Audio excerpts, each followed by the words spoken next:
Shalom Bapak Ibu dan Saudara yang terkasih di dalam Tuhan. Kita bersyukur hari ini kembali kita bersama-sama boleh mengikuti persekutuan doa Rabu malam hari ini.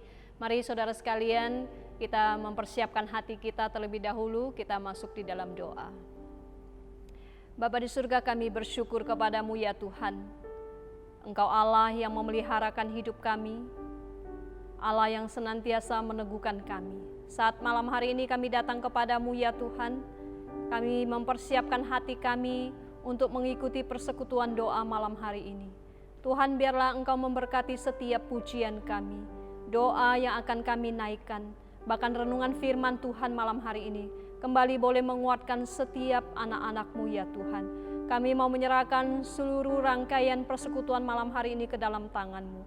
Kami mohon Tuhan memimpin, Tuhan yang menyertai kami. Di dalam nama Tuhan Yesus kami berdoa. Amin. Saudara, kita bersyukur kebaikan Tuhan yang tiada tara di dalam hidup kita. Kita bersyukur Allah Tritunggal senantiasa menyertai hidup kita. Mari kita naikkan pujian. Oh Bapa, hatiku bersyukur.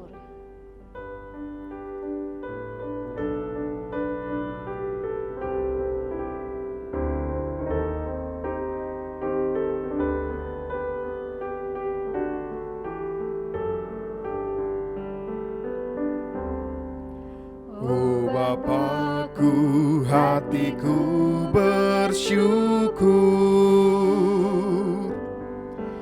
Bapa sorga, hatiku bersyukur. Ku cinta, ku hormat, ku sujud padamu. Bapa sorga, hatiku bersyukur. Tuhan Yesus, ku mau besarkan-Mu. Tuhan Yesus, ku mau agungkan-Mu. Ku cinta, ku hormat, ku sujud padamu. Tuhan Yesus, ku mau agungkan-Mu. Katakan, Roh Kudus menghibur hatiku. Roh Kudus menghibur hatiku. Roh Kudus menghibur hatiku. Ku cinta, ku hormat, ku sujud padamu. Roh Kudus menghibur hatiku. Saudara yang dikasihi Tuhan, mari kita bersama-sama datang kepada Allah Tritunggal. Mari kita menaikkan doa syukur kita di hadapan Tuhan.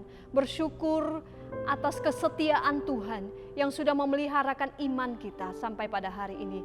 Bersyukur kepada Tuhan yang sudah mencukupkan setiap kebutuhan kita, yang terus memberikan kita penghiburan, kekuatan di sepanjang minggu yang sudah kita lewati.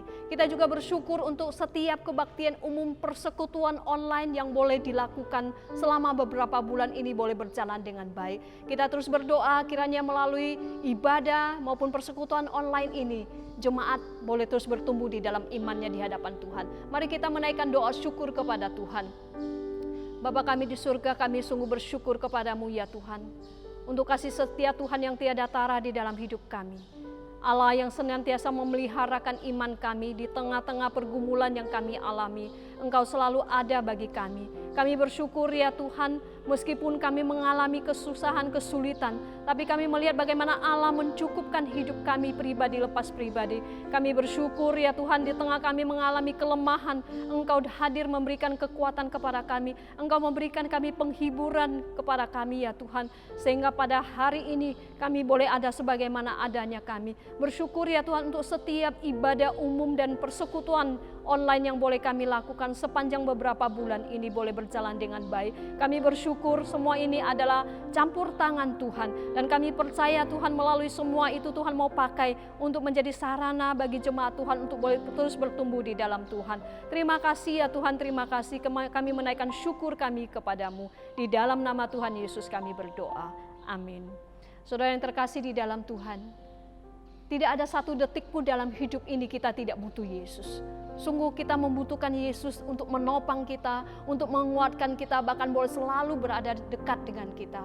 Kita naikkan pujian, Aku Perlu.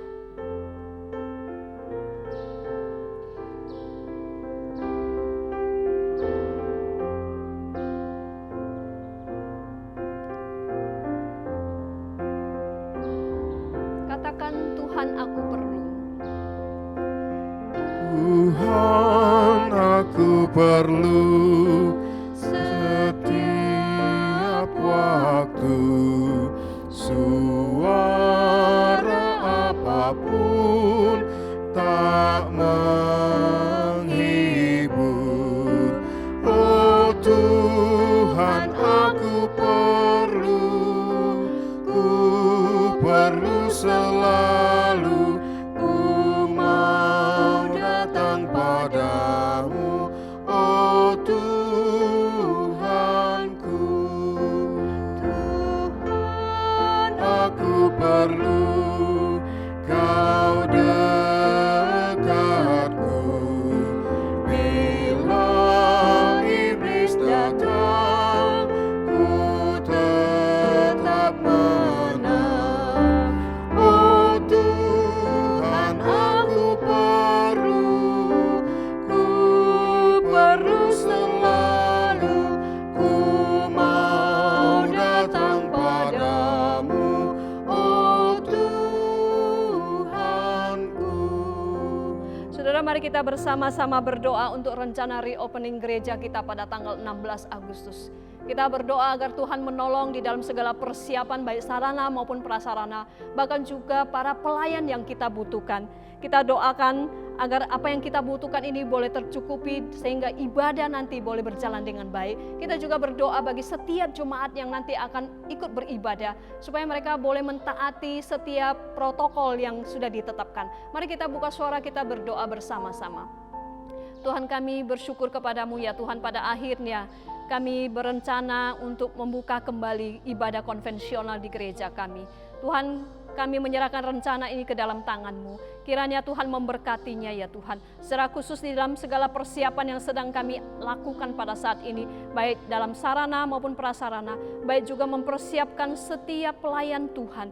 Tuhan, kiranya Engkau yang mencukupkan, kiranya Tuhan yang menyediakan bagi kami, dan kiranya Tuhan memberikan hikmat kepada tim majelis yang mempersiapkan hal ini, sehingga mereka sungguh boleh mempersiapkan dengan matang dan ibadah boleh berjalan dengan baik. Tuhan, kami juga berdoa bagi setiap jemaat Tuhan yang mereka rindu untuk datang kembali beribadah kepada Tuhan. Biarlah mereka juga boleh mengikuti setiap aturan protokol yang sudah ditetapkan, sehingga ya Tuhan, apa yang kami lakukan tidak menjadi batu sandungan, tetapi boleh menjadi hormat dan kemuliaan bagi nama Tuhan. Terima kasih Tuhan, kami berdoa di dalam nama Tuhan Yesus. Amin. Saudara, kita tetap berdoa supaya kondisi yang sedang terjadi saat ini, ada peningkatan kasus positif dan juga tingkat kematian COVID di Indonesia ini boleh semakin terkendali. Kita berdoa bagi pemerintah pusat maupun pemerintah daerah supaya ada kerjasama yang baik, mereka diberikan hikmat oleh Tuhan untuk mengatasi persoalan ini. Kita juga berdoa bagi setiap warga masyarakat yang ada supaya mereka punya partisipasi aktif untuk bersama-sama dengan pemerintah menghadapi situasi ini, supaya kondisi bangsa ini kita di dalam berbagai aspek kehidupan boleh segera pulih kembali. Dan kita berdoa terus untuk usaha para peneliti yang menguji vaksin COVID ini, supaya boleh memberikan hasil dan boleh dipakai untuk memulihkan pasien-pasien yang ada, sehingga masalah ini juga boleh teratasi. Mari kita menaikkan kedua pokok ini di hadapan Tuhan. Bapa di surga, kami datang kepadamu ya Tuhan. Kami terus berdoa untuk situasi hari ini. Secara khusus sudah ada peningkatan kembali kasus positif. bahkan tingkat kematian di Indonesia. Tuhan, kami mohon kiranya situasi seperti ini boleh terkendali. Kami terus berdoa bagi pemerintah pusat maupun pemerintah daerah, agar mereka punya kerjasama yang baik, mereka diberikan hikmat oleh Tuhan untuk mengambil langkah-langkah kebijakan di dalam mengatasi persoalan ini. Kami terus berdoa juga ya Tuhan, untuk masyarakat, mereka boleh berpartisipasi aktif, mereka boleh mengambil bagian sebagai warga masyarakat, warga negara yang baik, untuk boleh turut bersama-sama mengatasi persoalan ini. Tuhan, kiranya Engkau tolong bangsa kami ini supaya boleh kembali pulih seperti sedia kala di dalam berbagai aspek kehidupan yang ada. Kami juga terus berdoa ya Tuhan untuk para peneliti yang sedang melakukan usaha uji vaksin COVID ini. Tuhan, berikan mereka hikmat, Tuhan berikan mereka kemampuan supaya mereka boleh menemukan vaksin yang tepat, supaya para pasien boleh disembuhkan, dan pada akhirnya ya Tuhan, masalah COVID ini boleh teratasi. Terima kasih ya Tuhan, dengarkan doa dan seruan kami. Di dalam nama Tuhan Yesus kami berdoa. Amin. Saudara, kita terus datang kepada Tuhan, mengatakan kepada Tuhan, Tuhan, aku perlu.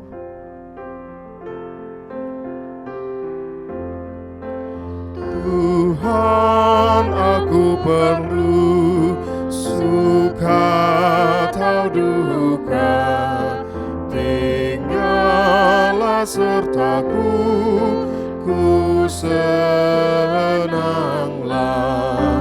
Oh Tuhan, aku perlu selalu, ku mau datang padamu, oh Tuhanku. Saudara, mari kita terus berdoa bagi jemaat Tuhan yang saat ini sedang mengalami berbagai pergumulan. Ada yang bergumul di dalam soal kesehatan, usaha dan pekerjaan, bahkan di dalam relasi keluarga mereka. Kiranya di dalam pergumulan yang mereka alami, mereka tetap boleh memelihara iman dan kesetiaannya untuk terus bergantung penuh kepada Tuhan, terus bersandar kepada Tuhan, dan terus memelihara relasi mereka dengan Tuhan melalui baca firman dan berdoa. Mari kita berdoa bersama-sama untuk pergumulan jemaat kita. Bapa di surga, kami datang kepadamu. Kami mohon Engkau hadir di tengah setiap pergumulan jemaat-Mu ya Tuhan. Engkau melihat mereka mengalami banyak hal dalam hidup mereka. Ada yang bergumul di dalam kesehatan mereka. Ada yang bergumul di dalam soal keuangan mereka. Ada yang bergumul di dalam pekerjaan mereka, usaha mereka, bahkan di dalam relasi keluarga mereka. Tuhan, kami mohon Engkau yang akan tolong, supaya di dalam pergumulan mereka itu ya Tuhan, mereka boleh tetap bersandar penuh kepada Tuhan. Mereka boleh terus memelihara iman mereka, bergantung penuh kepada Engkau ya Tuhan. Karena kami tahu Engkaulah satu-satunya sandaran kami ya Tuhan. Engkau yang akan terus tolong setiap jemaat-Mu boleh terus memelihara relasi dengan Tuhan melalui baca firman dan doa kami. Tuhan, kiranya Engkau memberkati, Engkau yang menopang memberikan jalan keluar di dalam segala pergumulan anak-anak-Mu. Di dalam nama Tuhan Yesus kami berdoa. Amin. Saudara, kita juga berdoa mengingat untuk saudara-saudari seiman kita yang sedang di dalam kelemahan tubuh maupun di dalam pemulihan mereka. Kita berdoa bagi saudara-saudari kita yang sakit, yaitu saudari Jessie Christina. Berdoa bagi baby Atalia. Kita berdoa bagi Ibu Rita yang sedang sakit. Demikian juga kita mengingat mereka yang sedang di dalam pemulihan. Untuk Liang Semu, untuk Bapak Peter Sim, Ibu Suryani, dan Bapak Susetio. Dan juga mungkin ada jemaat-jemaat yang lain yang kita ingat, yang kita tahu, mari kita sebutkan namanya di dalam doa kita. Mari kita naikkan doa ini di hadapan Tuhan. Tuhan, sekali lagi kami memohon belas kasihan Tuhan. Memohon lawatan Tuhan di atas setiap saudara-saudari seiman kami. Khususnya mereka yang mengalami sakit. Tuhan, kami mau berdoa, menyerahkan untuk Ibu Rita, untuk kesehatan mata, untuk diabetes yang dia alami. Berdoa untuk baby Atalia yang sedang di dalam perawatan ya Tuhan. Kami mohon jamahan tangan Tuhan. Kami mau berdoa juga untuk saudari Jessie Christina di dalam kondisi stroke ringan. Tuhan, di dalam keadaan ini mereka boleh tetap berharap kepada Tuhan. Kami juga berdoa untuk saudara-saudari seiman kami yang sedang di dalam pemulihan. Berdoa untuk Liang Semu, untuk Ibu Suryani, untuk Bapak Peter Sim, dan rekan-rekan kami yang lain ya Tuhan, yang mungkin saat ini juga di dalam kelemahan tubuh. Tuhan, Engkau mengingat mereka satu persatu. Engkau ya Tuhan memberikan jamahan-Mu, Engkau menaruh belas kasihan-Mu di atas diri mereka, supaya mereka boleh memperoleh kesembuhan daripadamu ya Tuhan. Ya Bapa, kiranya Engkaulah yang mendengarkan doa dan seruan kami. Di dalam nama Tuhan Yesus kami berdoa. Amin. Saudara yang terkasih dalam Tuhan, mari kita persiapkan hati kita untuk menerima firman Tuhan pada malam hari ini yang akan disampaikan oleh penginjil Yeskil.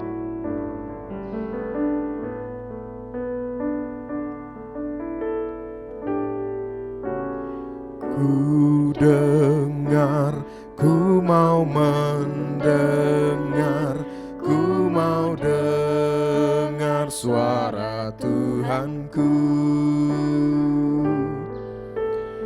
Ku dengar, ku mau mendengar, Gembalaku kenal suaraku.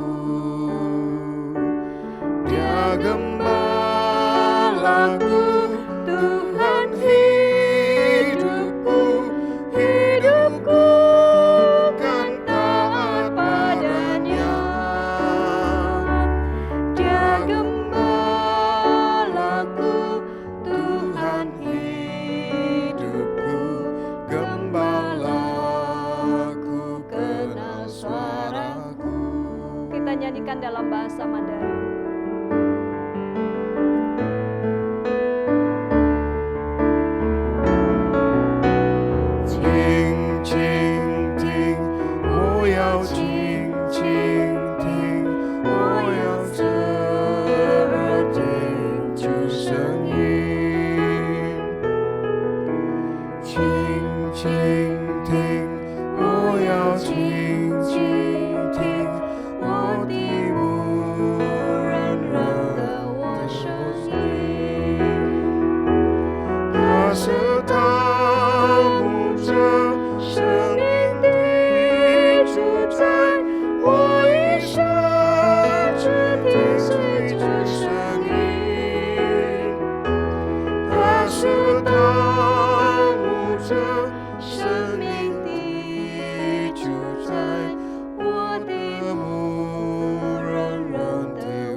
Waktu selanjutnya saya serahkan kepada penginjil Yeskil.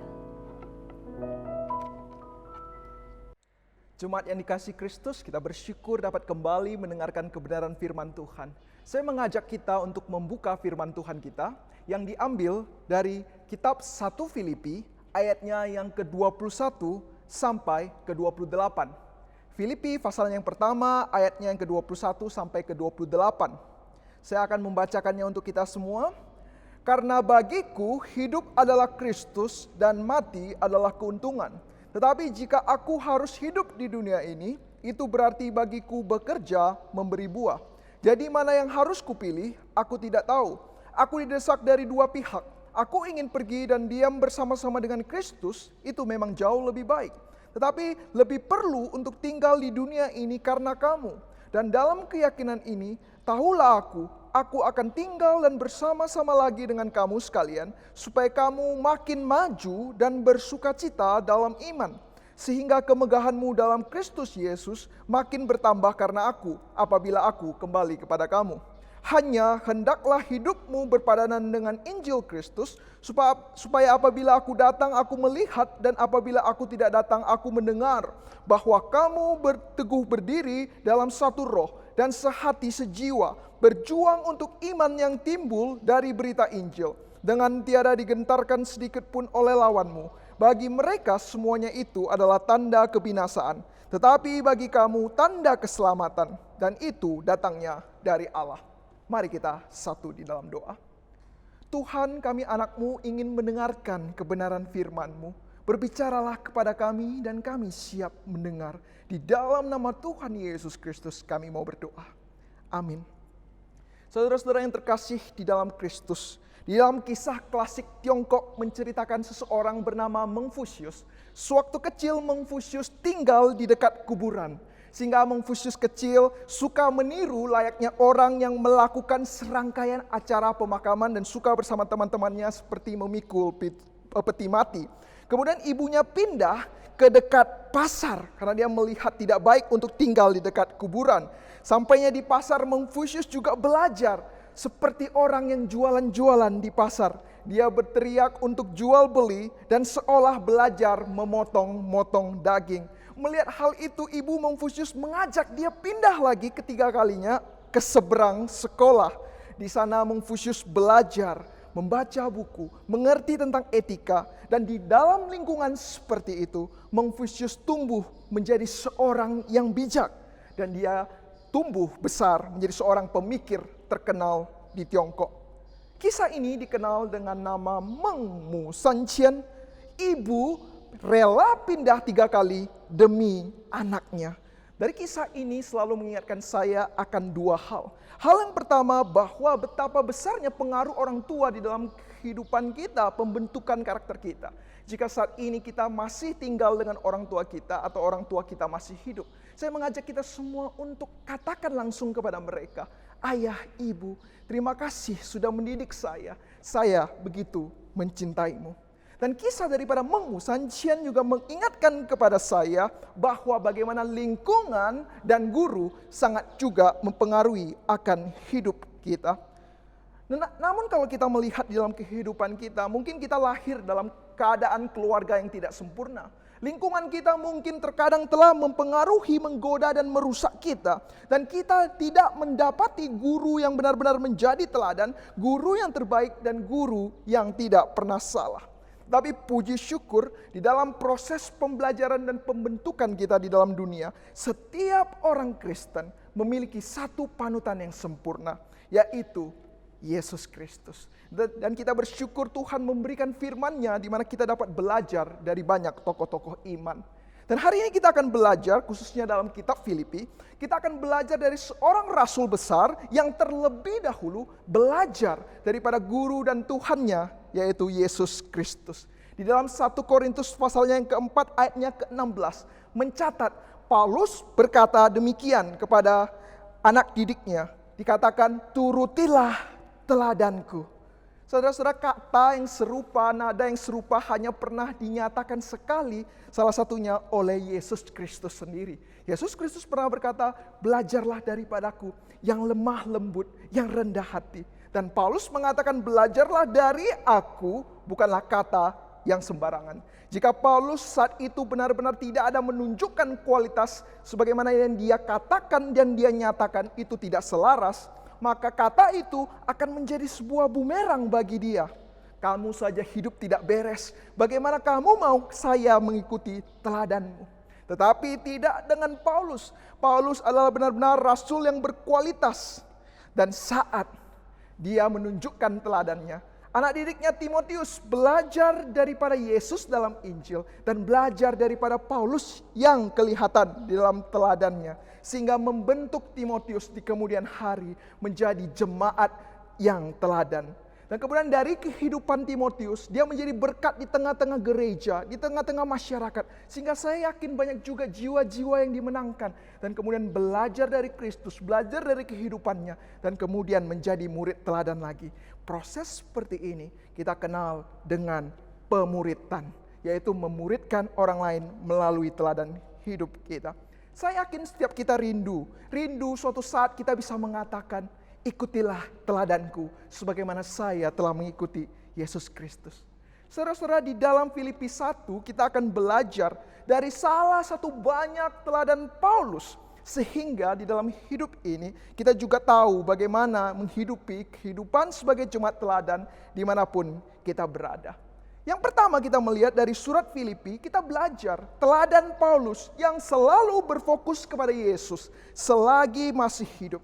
Saudara-saudara, ada kisah dalam sejarah Inggris di mana seorang anak muda pernah bertemu dengan Perdana Menteri William Gladstone. Di dalam suatu percakapannya, anak muda ini memiliki suatu obsesi ingin menjadi orang-orang yang sangat terkenal, orang-orang hebat di Inggris. Dia berkata, "Saya ingin menjadi seorang yang belajar hukum dan kemudian masuk ke dalam parlemen Inggris. Kemudian William Gladstone berkata, bagus anak muda, apa yang kamu lakukan setelah kamu masuk parlemen? Apa yang kamu lakukan setelah kamu belajar hukum? Dia berkata, saya akan mengubah Inggris menjadi suatu tempat yang lebih baik lagi. Dan kemudian ditanyakan lagi oleh Perdana Menteri, apa yang kamu lakukan setelah kamu telah membuat masyarakat lebih baik? Saya akan hidup tenang, saya akan hidup makmur. Apa yang kamu lakukan setelah kamu hidup tenang, hidup makmur? Dia katakan, saya akan menjadi tua dan menikmati hidup. Dan apa yang kamu lakukan lagi setelah kamu tua dan menikmati hidup?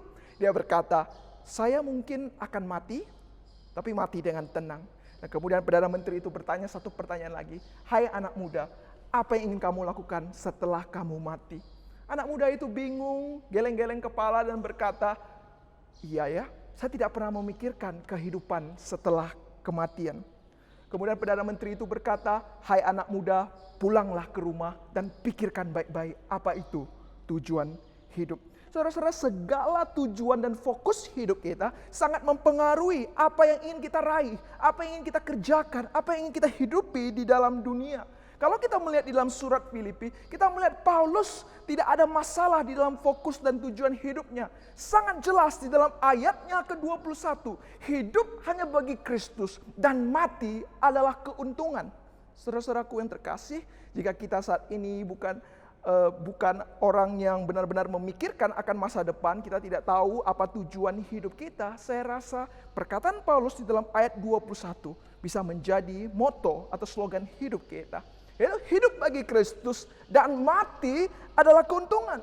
Mengapa harus hidup bagi Kristus? Saudara-saudara, kalau kita menilik hidup Paulus, Paulus memiliki semuanya. Dia pintar, dia memiliki nama, dia memiliki jabatan dan kuasa di zamannya sewaktu itu. Tetapi semuanya dianggap sampah di dalam pengenalannya akan Kristus. Paulus mengalami perubahan fokus daripada fokus ke dalam hal-hal yang fana menuju suatu fokus kepada hal-hal yang kekal. Karena apa? Paulus melihat bahwa dirinya dulu adalah orang yang hina, orang yang merupakan orang yang terhilang, orang jahat, memiliki masa lalu yang kelam, namun diberikan kesempatan untuk bertemu Yesus. Berulang kali Paulus mengucapkan bagaimana Kristus mengubah hidupnya. Dia ditangkap oleh Kristus dan diubahkan. Dan Paulus yakin, di dalam surat-surat Paulus kita melihat dia yakin bahwa ada kehidupan kekal. Ada suatu mahkota surgawi yang menunggunya saat dia meninggalkan dunia ini. Dia pasti akan kembali bersama Kristus. Kristus merupakan pusat hidup Paulus. Bahkan kalau kita teliti di dalam satu pasal Filipi 1 saja, sudah kita melihat ada 18 kali nama Yesus disebutkan. Kristus di dalam kehidupan Paulus bukan hanya sekedar teori atau pengetahuan, tetapi benar-benar telah dilibatkan di dalam segala aspek kehidupannya, melalui ucapannya, melalui pemikirannya. Misalnya kita teliti ayat ini, ayat-ayat di dalam pasal yang pertama, pembukaan surat Filipi dimulai dengan suatu doa syukur kepada Tuhan, ayatnya yang ketiga. Dan di dalam penderitaannya di penjara, Paulus melihat dia bukan ditawan oleh orang Romawi, bukan karena akibat daripada manusia yang mereka berkatakan suatu hal yang jahat, tetapi dia dipenjarakan juga karena Kristus. Di ayatnya yang ke-13, Paulus benar-benar menghidupi sebagaimana Roma pasal 8 ayat 28 berkata, segala sesuatu dari dia, melalui dia, dan bagi dia. Saudara-saudara, apakah kita sudah melibatkan Kristus di dalam setiap keadaan, setiap keputusan kita, dan setiap detail kehidupan yang kita kerjakan? Apakah kita suka memperbincangkan Yesus atau terlalu banyak topik dan fokus lain sehingga tidak ada tempat dan waktu untuk membahas Yesus? Saudara-saudaraku yang terkasih di dalam Kristus, Tuhan sayang kita, kita ditebus, kita diberikan jaminan kekal. Tetapi mengapa bukan Yesus yang pertama di dalam hidupmu dan hidupku? Jika Yesus yang adalah utama, berarti dia raja. Jika dia raja, berarti tidak ada ruang untuk kita meletakkan imajinasi palsu, memerintah, atau mengeksploitasi Tuhan sesuai keinginan kita. Hidup bagi Kristus juga berbicara bukan semata-mata apa yang Tuhan bisa berikan kepada kita, tetapi berbicara apa yang saya bisa kerahkan untuk Tuhan yang terlebih dahulu memberikan segalanya. hidup bagi Kristus bukanlah job description, bukanlah tuntutan orang Kristen, tetapi adalah hasrat hati yang terdalam untuk membaktikan diri kepada pribadi yang empunya pengabdian kita. Sekali lagi, hidup bagi Kristus bukan suatu job description atau tuntutan, tetapi adalah suatu hasrat hati yang terdalam untuk membaktikan diri kepada pribadi yang empunya pengabdian kita. Saudara-saudara, kita harus bergumul, khususnya di era-era sekarang. Orang tidak begitu memperbincangkan Yesus. Agama dianggap suatu hal pelengkap, tidak relevan dalam kehidupan kita. Maukah kita kembali memikirkan bagaimana kita memfokuskan Kristus, merajakan Kristus? Kekristenan tidak kurang pengakuan iman rasuli, tetapi kurang pribadi, jemaat yang menggumulkan arti solus Kristus. Hanya satu-satunya Kristus dalam kehidupan. Yang kedua, kita melihat Paulus adalah jemaat yang selalu menyatakan Injil Kristus selagi ada kesempatan. Saudara-saudara, saat Paulus masuk ke dalam penjara, dia menderita dan kemungkinan besar dia tahu hidupnya tidak lama karena dia mungkin akan menghadapi kematian, hukuman-hukuman yang menanti. Tetapi dari hal ini, Paulus justru melihat Tuhan bekerja di mana Injil diberitakan melalui hidupnya, melalui penderitaannya, dan bahkan melalui kematiannya di dalam membela Injil. Bagi Paulus, hal ini justru membantu kebajuan Injil. Mengapa demikian? Sederhana, karena orang akan melihat bagaimana mungkin seseorang rela mati demi imannya. Bagaimana mungkin di dalam penderitaannya dia masih ada sukacita. Kekuatan dari mana? Jika tidak berasal daripada Tuhan yang hidup dan apa yang dipercayainya itu adalah benar. Sehingga Paulus yakin di dalam penderitaannya pun pasti ada penyertaan Tuhan dan Injil bisa diberitakan. Tetapi yang ingin saya soroti di sini menariknya, Paulus tidak hanya pasrah. Ya sudah, toh saya sudah jadi berkat, saya sudah di penjara, saya sudah jadi berkat. Ya Tuhan bisa pakai saya. Tetapi tidak begitu, kita melihat di dalam hidup Paulus, dia masih ingin memberikan segalanya bagi Tuhan. Khususnya dalam pemberitaan Injil. Dia tidak hanya bekerja sebagaimana hanya asal-asalan, tetapi dia lebih giat lagi. Di masa penjaranya justru dia semakin giat. Di dalam ayat-ayat yang kita baca 23 dan ayat 24 menunjukkan Paulus sebenarnya kalau memilih, dia bisa saja merasa kembali kepada Tuhan itu lebih enak, lebih nyaman, hidup di dalam kekekalan. Tetapi dia ingin tinggal bersama jemaat, masih ingin memberikan yang terbaik bagi mereka. Dan di penjara, Paulus terus giat menulis surat, saudara-saudara. Menulis surat untuk memberitakan Injil selagi ada kesempatan. Saudara-saudara, Paulus di dalam setiap kesempatannya berjuang demi kemajuan Injil. Dia tidak malu dengan Injil, dia mau membagikannya. Dan bagaimana dengan kita? Saudara-saudara, Peter Forsyth pernah mengatakan bahwa bukan pilihan kita mau mengabarkan Injil atau tidak. Tetapi itulah kematian kita jika kita tidak mengabarkan Injil. Pribadi yang benar-benar merasakan kuasa keselamatan pasti adalah pribadi yang punya hasrat dan nafas Injili.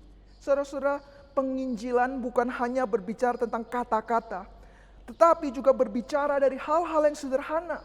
Kita harus serius menggumulkan apa arti saat kita hadir sebagai orang Kristen, sebagai jemaat Tuhan. Apakah kehadiran kita menambahkan sukacita dan kemegahan orang lain akan Kristus atau tidak?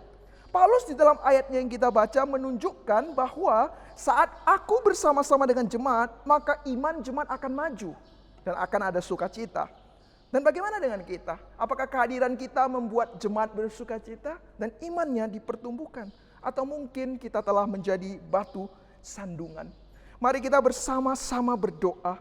Tuhan, aku mau jadi saksimu. Aku tidaklah sempurna, ada banyak hal kekurangan. Tetapi aku juga tidak ingin menjadi batu sandungan. Tuhan, saya mau serahkan hidupku hanya untuk kemajuan Injil semata. Dimulai dari hal karunia sederhana dan berkat yang Tuhan berikan di dalam hidup.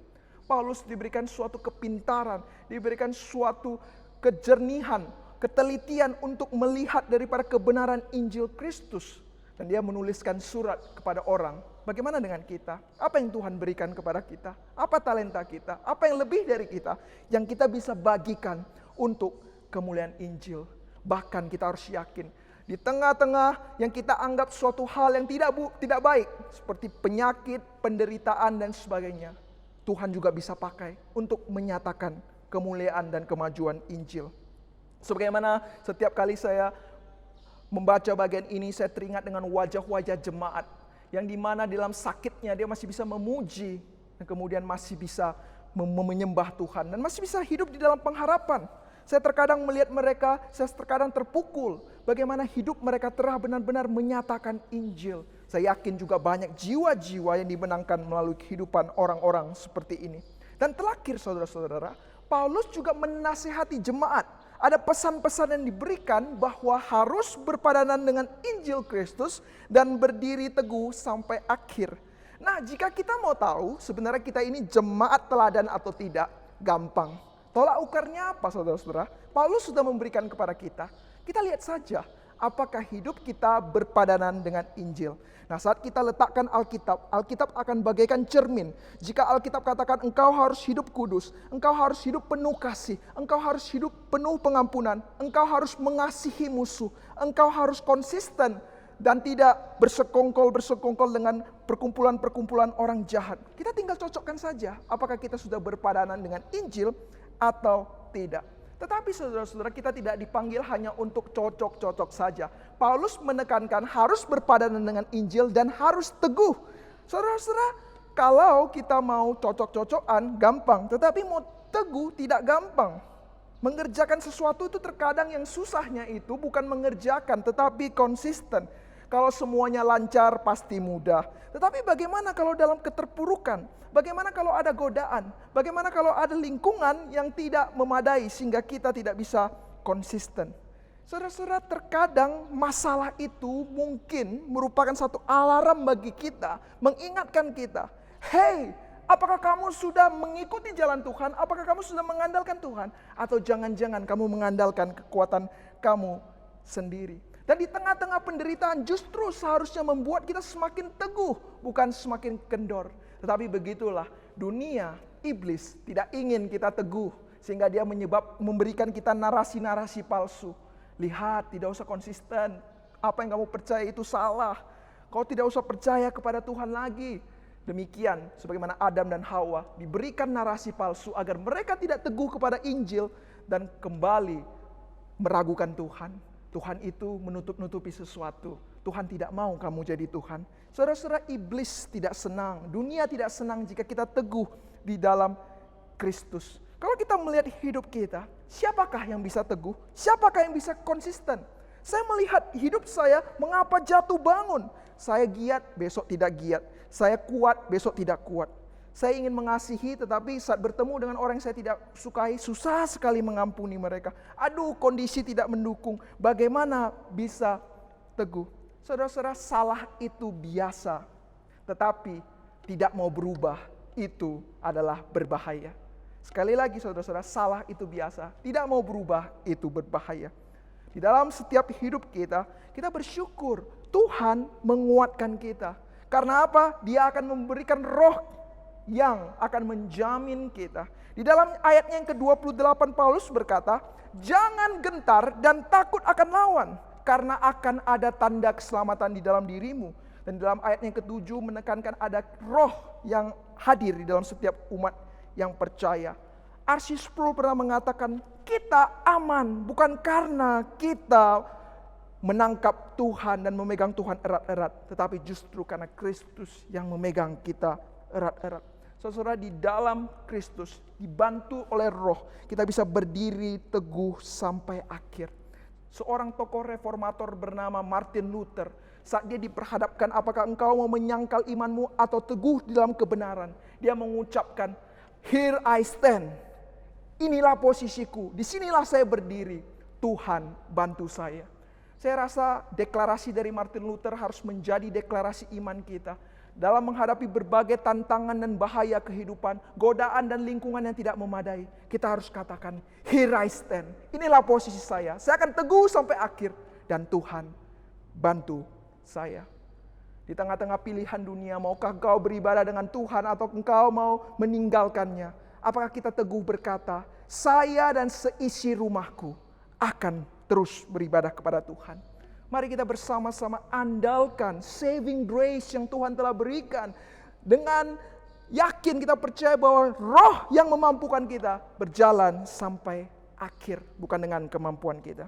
Saudara-saudara, hari ini saya mengajak kita bersama-sama sebagai jemaat yang memiliki kerinduan menjadi jemaat teladan. Kita tanyakan, apakah kita sudah berfokus kepada Kristus dalam kehidupan kita sehari-hari? Apakah kita sudah menginjili, memiliki hasrat untuk kemajuan Injil selagi ada kesempatan?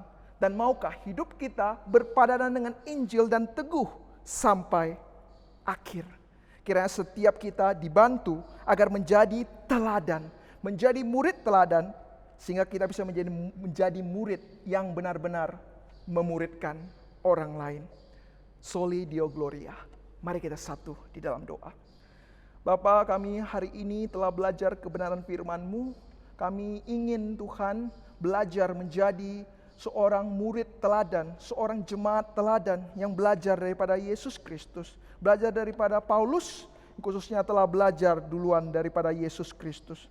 Kami ingin Tuhan, doa kami, setiap kami ingin menjadi orang-orang yang bisa berfokus kepada Kristus. Menginjili dalam setiap kesempatan kami. Hati kami hanya untuk kemajuan Injil. Dan hidup kami dapat berpadanan dengan firman. Dan kami Tuhan kiranya ingin menjadi pribadi-pribadi yang bergantung kepadamu. Sehingga Roh mengubahkan kami bisa teguh dan setia sampai akhir. Di dalam nama Tuhan Yesus Kristus kami mau berdoa. Amin. Demikian persekutuan doa kita pada malam hari ini. Tuhan Yesus memberkati setiap kita.